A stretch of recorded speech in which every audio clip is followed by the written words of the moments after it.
turma da Lacrate faz muito isso, né? A lacration, ou a lacração, ou a lacração. Tava lacração nos teus vídeos. Lacrate. Foi lacração. Sobre lacração. Afinal, o que é lacração na cultura pop? Tema super comentado nos últimos 2 anos. Mas se eu te falar que o conceito de lacração é totalmente diferente que a maioria dos canais te conta aqui no YouTube, e você está sendo enganado.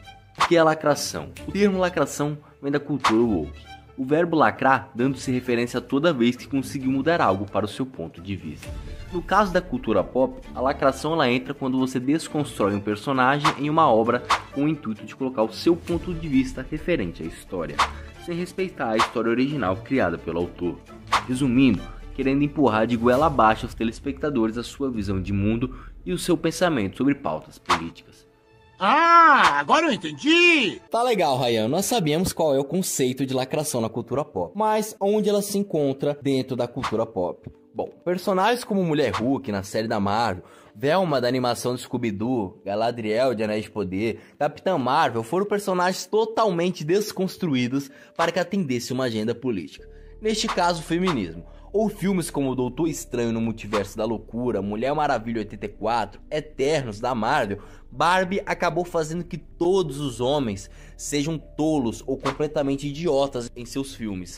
Mas para a gente entender como a lacração ela começa nesses personagens, precisamos saber como a indústria cinematográfica funciona. Temos vários tipos de obras, filmes, séries, animações, e elas são feitas a partir de algum material, sendo histórias já contadas em livros, conto, histórias em quadrinhos, entre outros tipos de mídias, e muitas histórias realmente acabam sendo criadas totalmente do zero na geração atual. Mas o que faz uma obra ter a lacração ou não?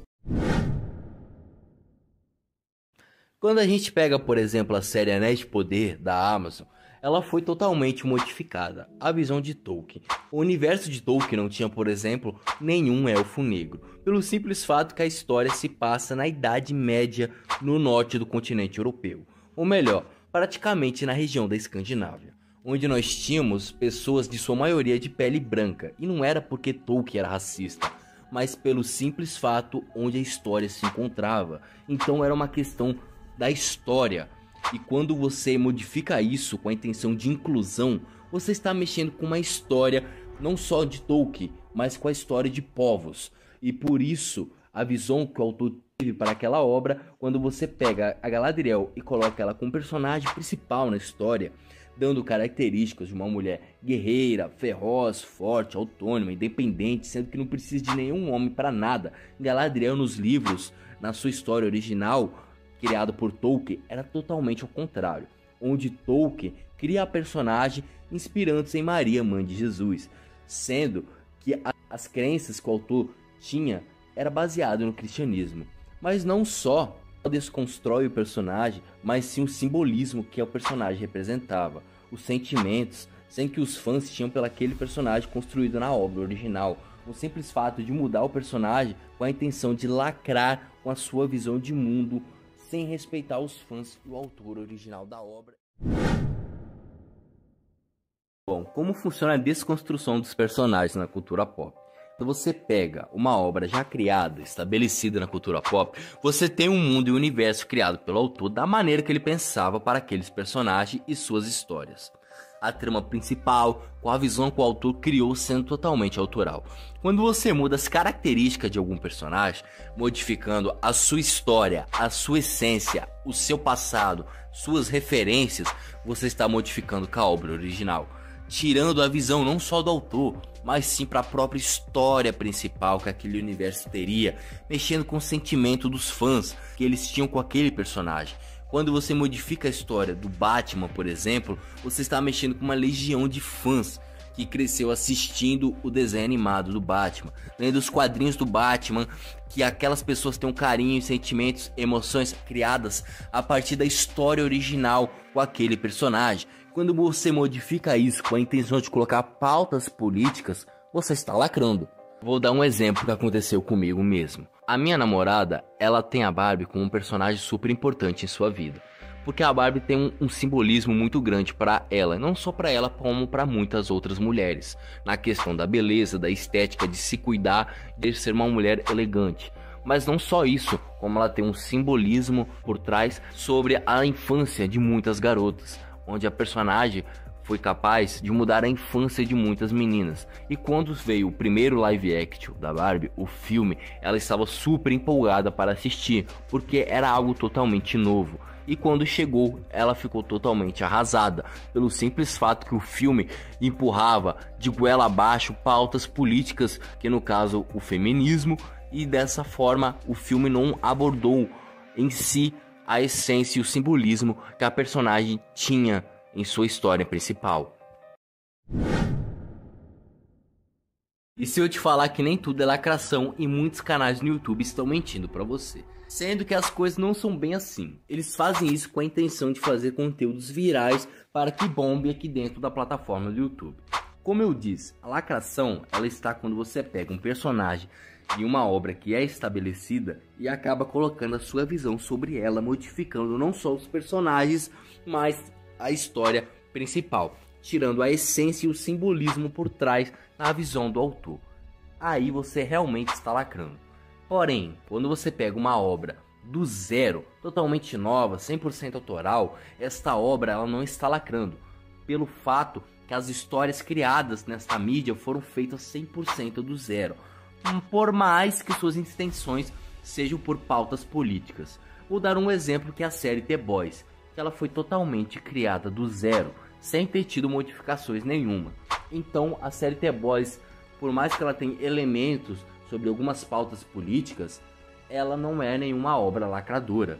Na série Casa do Dragão, nós temos a família Velário, uma das famílias valerianas em que no livro possui pele clara. Já na série os personagens são negros.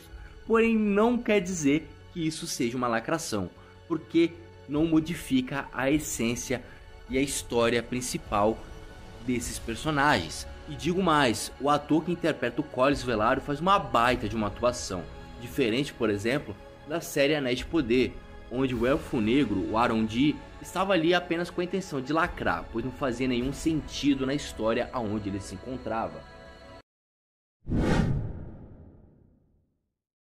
Mas por que os estúdios fazem essas obras lacradoras? Bom, em pleno século XXI, se você for dono de uma empresa e não for a favor da diversidade, da inclusão e não adotar pautas políticas sobre minorias, você vai ser cancelado.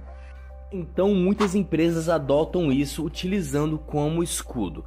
Se você dizer que não gosta de mulher Hulk, você vai ser machista e opressor. Se você dizer que não gosta de Anéis de Poder, você vai ser machista ou racista. Se você não gosta de Capitão Marvel, você vai ser machista.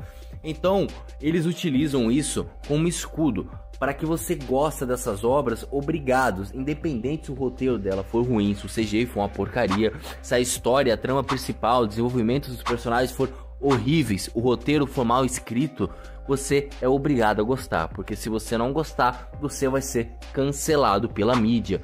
Então os estúdios acabam utilizando o tema diversidade como escudo para eles, além falando que eles estão praticando, colocando em prática para tentar agradar uma pequena minoria, onde na realidade eles não estão fazendo nenhuma inclusão, nenhuma diversidade. Se eu, por exemplo, vou fazer um documentário sobre alguma tribo indígena, alguma tribo africana, e eu chego lá e coloco no meu documentário atores do norte europeu, da Escandinávia, por exemplo, atores nórdicos, onde a maioria são brancos e loiros, não estou representando a história de um povo, daquele povo, as suas referências, suas origens, as suas crenças, sua religião. Então eu não estou trazendo a inclusão daquele povo, eu estou mexendo com a história dele. Sendo que você tem personagens já criados, muito bons, que você não tiveram nenhuma adaptação. Se a gente pegar a DC, você tem personagens como Lanterna Verde, John Stewart, um personagem super foda, negro. Você tem o Super Choque, que é um personagem que nunca teve nenhum live action, um personagem totalmente incrível, que é um dos meus personagens favoritos da DC. Você tem a Mulher Maravilha como uma personagem super foda. Você tem a Era Venenosa, uma vilã muito boa, que são poucas exploradas, pouca trabalhadas. Canário Negro, Mulher Gavião. Na Marvel você tem um grupo gigante, que é os X-Men, que tem uma diversidade gigante, que é a Jean Grey. Você tem a Tempestade, você tem o Noturno. Você tem muitos personagens fortes, simplesmente para poder explorar a cultura pop, onde tem histórias que não são exploradas.